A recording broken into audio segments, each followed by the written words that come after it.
les États-Unis dans les premières années de la guerre froide.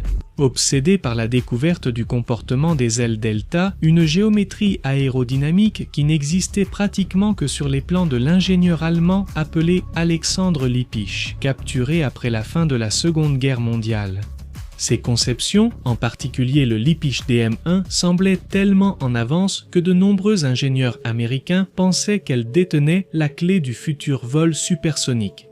Mais une chose est d'avoir un plan, et c'en est une toute autre de construire un véritable avion.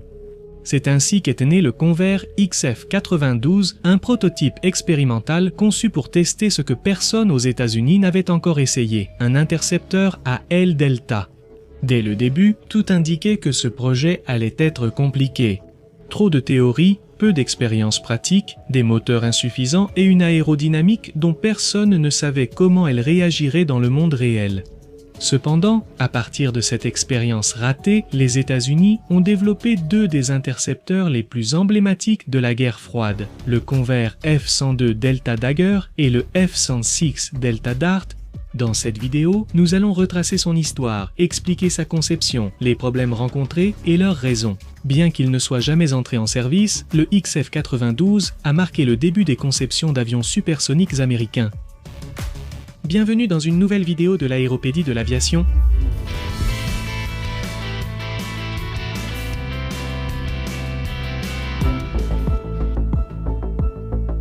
Pour comprendre cet aéronef, il faut regarder vers l'Allemagne durant la Seconde Guerre mondiale. Au cours des dernières années de cette guerre, l'ingénieur Alexandre Lippisch travaillait sur le concept d'aile delta et de fuselage porteur. Son projet, le DM1, était un planeur sans moteur, doté d'une immense aile triangulaire qui n'a jamais été achevée. Mais il tomba entièrement entre les mains des Américains lors de la reddition allemande en 1945. Les ingénieurs de Convair en sont devenus obsédés. Bien que le design allemand fût assez rudimentaire, de nombreux concepts étaient nouveaux pour l'ingénierie américaine. Des ailes sans empennage conventionnel, des profils épais pour le vol supersonique, une énorme stabilité à grande vitesse et une résistance minimale en s'approchant de Mach 1. Convair, déjà engagé dans des études d'intercepteurs de haute altitude, pensait-elle que c'était la bonne direction. C'est ainsi qu'est né le projet XP-92 qui, avec les changements de nomenclature, deviendra plus tard le XF-92 lorsque l'USAF l'a accepté comme prototype expérimental. À peine avait-il commencé les calculs qu'un gros problème est survenu. Les États-Unis ne disposaient pas de moteur capable de donner à cet avion la puissance que, en théorie, l'aérodynamique de l'aile delta exigeait. Cela semblait fonctionner, mais il avait beaucoup de poussées. En 1946 et 1947, cela n'existait pas encore, même si le constructeur Convair a décidé d'aller de l'avant quand même. Petite interruption si tu aimes les avions et que tu veux aussi avoir des informations bien organisées et détaillées. J'ai créé ces fichiers aéronautiques en PDF qui complètent les vidéos d'Aéropédia. Ce sont des fiches claires à lire tranquillement et à comparer les modèles. Je te laisse le lien en bas et dans le code QR, on continue avec la vidéo. Le premier XF-92 qui a commencé à prendre forme dans les hangars ne ressemblait en rien à ce qui avait déjà volé auparavant aux États-Unis.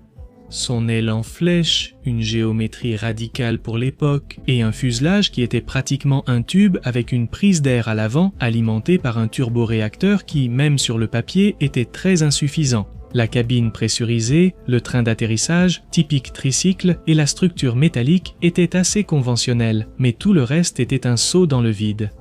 Les ingénieurs ont affronté des problèmes qui, des décennies plus tard, semblent aujourd'hui évidents. À basse vitesse, il est maladroit, surtout au décollage et à l'atterrissage. Il est stable à des Mach proches de 1, c'est-à-dire presque à la vitesse du son, mais lors de manœuvres brusques, il peut générer des vortex imprévisibles. Il supportait de fortes charges structurelles, mais nécessitait des moteurs plus puissants pour compenser la traînée. Convair n'avait pas les réponses, parce que personne d'autre ne les avait. La seule façon d'apprendre était de voler. Ce prototype... Estaron a effectué son premier vol officiel le 18 septembre 1948 piloté par Chuck Yeager, qui était déjà célèbre pour avoir franchi le mur du son un an auparavant. Et la vidéo sur le X1, l'avion avec lequel il l'a fait, vous pouvez aller la voir, elle est aussi disponible dans l'Aéropédie de Monde de l'Aviation. Yeager a toujours été direct lorsqu'il donnait son avis sur les avions qu'il pilotait et son verdict sur le XF-92 a été consigné dans son livre personnel. Il disait qu'il était trop sous-motorisé et qu'il avait trop d'ailes pour si peu d'avions. En fait, la puissance du moteur était si faible que par moments, l'avion pouvait à peine maintenir sa vitesse et sa portance, et toute manœuvre agressive garantissait presque une perte rapide d'énergie, ce qui le ferait décrocher.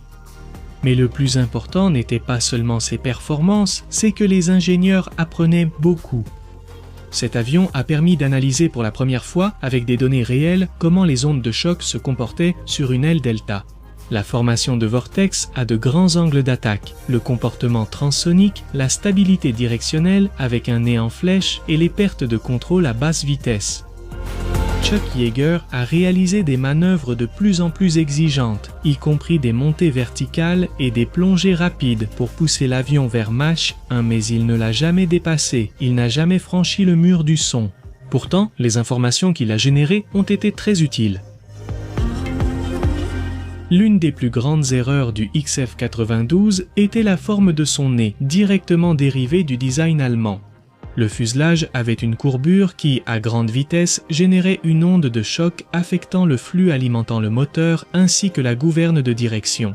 Le résultat de cela était une tendance à perdre le contrôle directionnel, précisément au moment où la stabilité était la plus nécessaire. Yeager a signalé que lors de certaines manœuvres, l'avion glissait d'un côté, un effet qui était brusque et imprévisible. Avec Bayer, il a redessiné une partie du fuselage, mais l'avion était encore loin d'être sûr. Bien que cet appareil fût manifestement insuffisant pour un usage militaire réel, avec Bayer et l'armée de l'air, ils ont décidé de continuer à utiliser le prototype comme banc d'essai. C'était littéralement le seul Alan Delta américain disponible, c'est pourquoi il fallait en tirer le maximum. Pendant 1949 et 1950, de nombreux vols ont été effectués, ce qui a permis d'ajuster les modèles mathématiques, de valider les souffleries et surtout de commencer à concevoir un intercepteur. Sérieusement, le projet qui finirait par devenir le F-120 ? Même après avoir été accidenté lors d'un atterrissage brutal et mis hors service en 1953, tout ce qu'il a généré en termes de données est resté fondamental pour les programmes à venir. Avant d'entrer dans une comparaison finale avec ses successeurs, le F-102 et le F-106, il y a deux concepts clés qui sont nés directement du programme 1, l'Alan Delta, qui fonctionnait réellement mais avait besoin d'optimisation. Les ingénieurs ont appris qu'il ne suffisait pas de copier les plans allemands et que le bord d'attaque devait être plus fin. Le fuselage plus aérodynamique et l'intégration moteur-prise d'air nécessitaient une refonte complète. Ils ont aussi appris que la théorie sans ingénierie pratique ne sert à rien car il a été démontré que de nombreux calculs supersoniques étaient trop idéalistes. Le comportement réel de l'écoulement d'air transsonique a obligé à revoir une grande partie de la théorie de l'époque.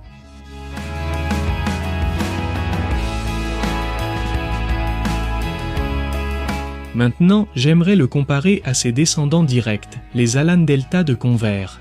Le F-102 Delta Dagger fut le premier intercepteur opérationnel américain doté de ce type d'aile. Et au début, ce prototype a échoué parce qu'il n'arrivait même pas à dépasser Mach 1 et cela était dû aux mêmes problèmes détectés sur le XF-92.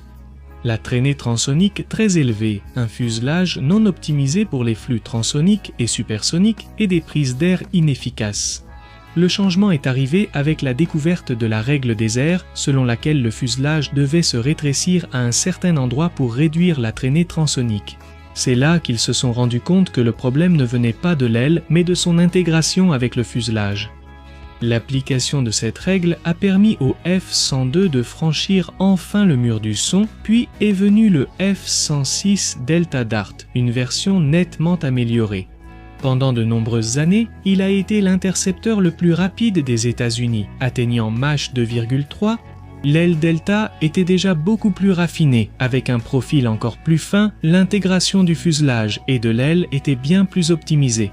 Il possédait des échappements à moteur variable pour améliorer le contrôle de la poussée ainsi que des prises d'air réglables et une aérodynamique générale directement héritée du XF-92. C'est pourquoi on dit que le F-106 est, d'une certaine manière, l'aboutissement de 10 années d'apprentissage. Tout a débuté avec le prototype expérimental qui n'a jamais vraiment marché mais a beaucoup appris.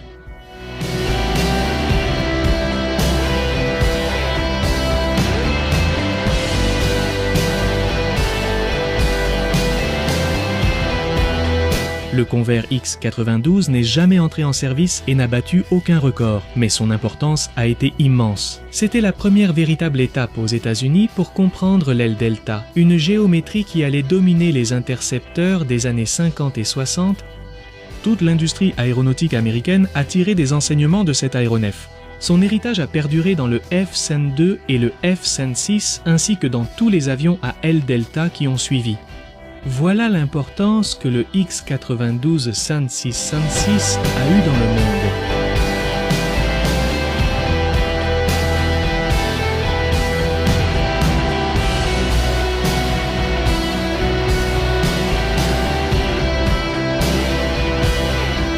J'espère que cette vidéo vous a plu, je m'appelle Marcos et voici l'Aéropédie.